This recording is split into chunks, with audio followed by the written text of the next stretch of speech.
सीताराम, कैसे हैं आप सब। आज हम एक नया टॉपिक लेके आए हुए हैं। एस्ट्रोलॉजी सीखने का जो सीरीज चल रहा है, तो इसमें एक नया टॉपिक जिसके ऊपर आज हम डिस्कस करने वाले हैं। आज हम डिस्कस करेंगे केंद्र का स्वामी। केंद्र का जो भी स्वामी होता है वो कब अशुभ फल देता है, कब उसके शुभ फल में कमी आ जाती है। ठीक है, आप लोगों ने सभी लोगों ने सुना होगा कि केंद्र का स्वामी हमेशा शुभ फल देता है, शुभ फल देता है। तो ऐसा नहीं है, केंद्र का स्वामी भी अशुभ होता है और अशुभ फल देता है। तो ये जो चार भाव है ना, ये केंद्र के भाव है। ठीक है, 1 4 7 10।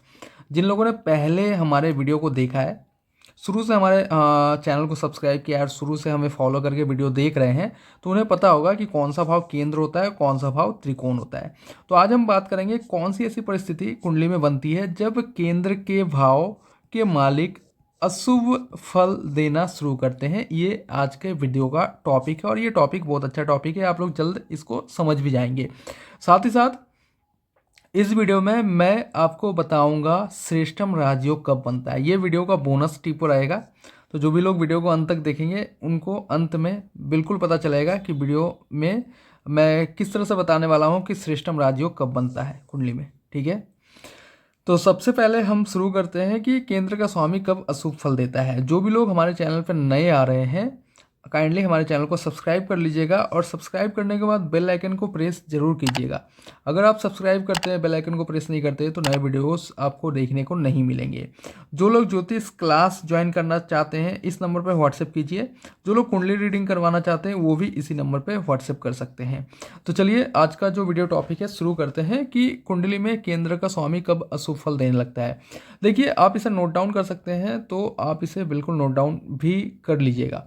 तो यहाँ पर मैं आपको पहला सूत्र जो बताने वाला हूँ, यदि एक ही ग्रह जन्म कुंडली में दो केंद्र स्थान का मालिक हो जाता है तो वो अपनी शुभता खो देता है। लेकिन अगर दो केंद्र में एक लग्न हो, दो केंद्र में अगर एक लग्न हो तो वो अपनी शुभता नहीं खोता है। अब इसको मैं एग्जाम्पल के तौर पे लेने वाला हूँ। आज मैंने लिया हुआ है जो है मिथुन लग्न की कुंडली। ठीक है, अब मिथुन लग्न का जो मालिक होता है वो बुध होता है।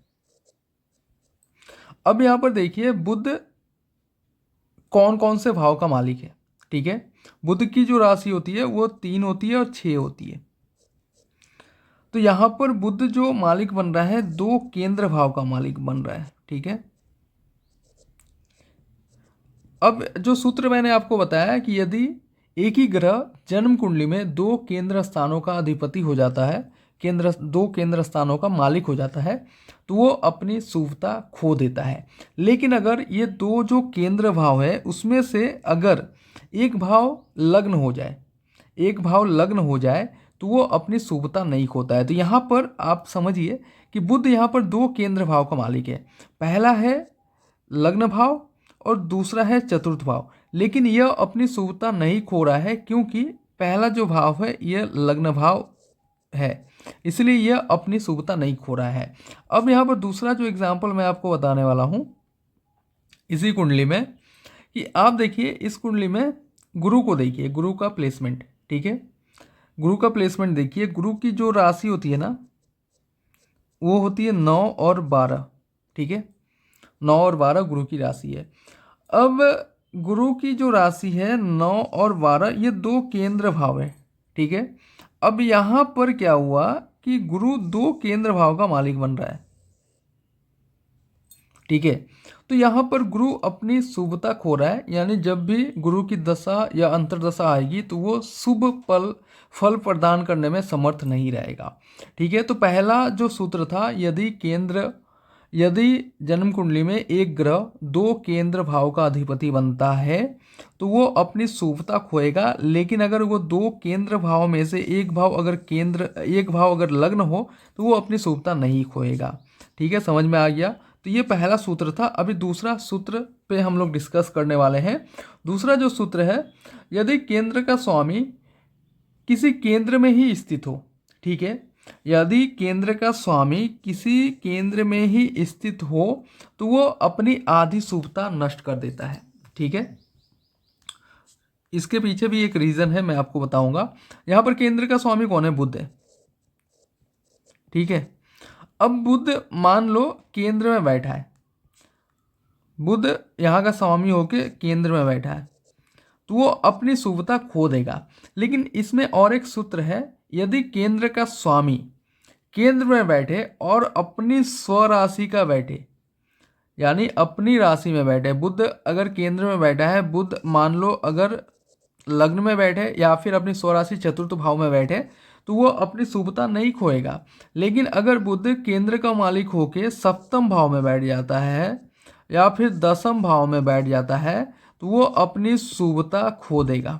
ठीक है, वो अपनी आधी शुभता खो देगा, उसकी शुभता जो है ना वो नष्ट हो जाएगी। लेकिन अगर अपनी राशि में बैठेगा तो वो अपनी शुभता नहीं खोएगा। तो इस तरह से केंद्र के जो मालिक होते हैं ना, उनकी भी पोजीशन देखनी पड़ती है कुंडली में कि केंद्र के मालिक कहाँ बैठे हुए हैं, किस तरह से बैठे हुए हैं और कब वो शुभ या अशुभ फल देंगे। तो इस तरह से मैंने आपको समझाया है कि केंद्र के यहाँ पर 2 सूत्र मैंने आपको लोगों को बताया है। तो इस तरह से कुंडली में केंद्र के स्वामी की स्थिति देख के आप समझ सकते हैं कि केंद्र का स्वामी अपनी दशा या अंतर्दशा में शुभ फल देगा या अशुभ फल देगा। अब हम यहाँ पर एक बोनस टिप्स आपसे शेयर कर रहे थे कि आपको जो बोनस टिप्स देना है वो है कि श्रेष्ठम राजयोग क्या होता है। ठीक है, तो ये राजयोग आप सबकी कुंडली में किनकी कुंडली में बन रहा है, जो भी लोग देख रहे हैं इस वीडियो को, उनमें से किनकी कुंडली में बन रहा है हमें कमेंट करके जरूर बताइएगा। और अपने सवाल आप कमेंट कर सकते हैं, उसके ऊपर भी वीडियो डेफिनेटली मिल जाएगा या फिर आपको सॉल्यूशन कहीं ना कहीं कमेंट में भी मिल जाएगा। तो आप अपने सवालों को कमेंट कीजिए और वीडियो में अगर कुछ चीज़ें समझ में नहीं आ रही है या फिर कुछ चीज़ें मैं आपको समझा नहीं पा रहा हूँ तो उसके लिए भी आप सजेशन कमेंट कर सकते हैं।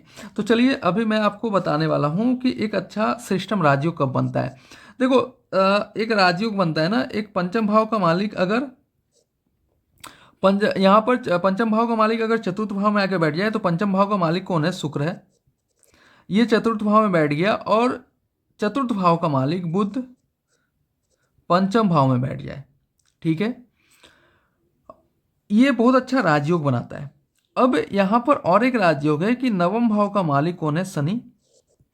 ये दसम भाव में बैठ जाए और दसम भाव का मालिक जो है गुरु, ये नवम भाव में आके बैठ जाए, तो ये श्रेष्ठम राजयोग है। अगर ये दोनों ही राजयोग किसी की कुंडली में बन रहा है तो ऐसा जो व्यक्ति होगा ना, ये आदित्य हो जाएगा। यानी ये व्यक्ति अपने जीवन में बहुत ज़्यादा धन कमाएगा, बहुत ज़्यादा इसको प्रतिष्ठा मिलेगी और इसके जीवन में ना कर्म से रिलेटेड यानी अपने काम में ये बहुत बड़ा सफलता हासिल करता है। ऐसे व्यक्ति को नेम फेम भी बहुत अच्छा मिलता है अपने शहर में, अपने एरिया में इसको बहुत मान सम्मान प्रतिष्ठा मिलता है एंड इसके धन कमाने के सोर्स बहुत ज़्यादा बनते हैं। अगर इसमें से ये दोनों में से एक भी राजयोग भी बन रहा है ना, तो भी ऐसे व्यक्ति के जीवन में अच्छी सुख समृद्धि आती है।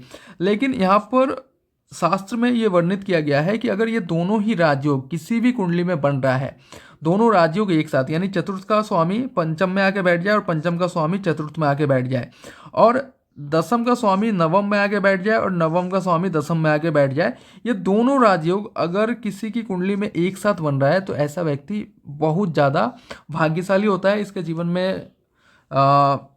में बहुत ज़्यादा सक्सेस इसको मिलता है, नेम फेम मिलता है, धन कमाता है एंड सुख समृद्धि हासिल करता है। तो ये था श्रेष्ठम राजयोग जो आप लोगों को हमने इस वीडियो के अंत में बताया है। तो चलिए आज का ये टॉपिक यहीं पे समाप्त करेंगे, फिर से मिलेंगे नए वीडियो में नए टॉपिक के साथ।